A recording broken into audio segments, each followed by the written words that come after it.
We are located at a cutting depth of 152 millimeters. Normally, there's no sign of anything or anyone, except for one creature. The bigger brother of the multipurpose has bitten its way through to this depth, using his hard metal teeth specially designed for the job. With its large recesses, he is able to get rid of chips easily.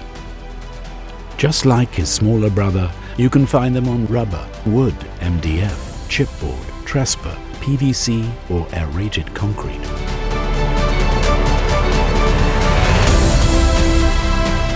Thanks to this go-getter, one no longer needs to switch between hole saws, chisels and demolition saws, but is able to make a perfect round hole in just a matter of seconds.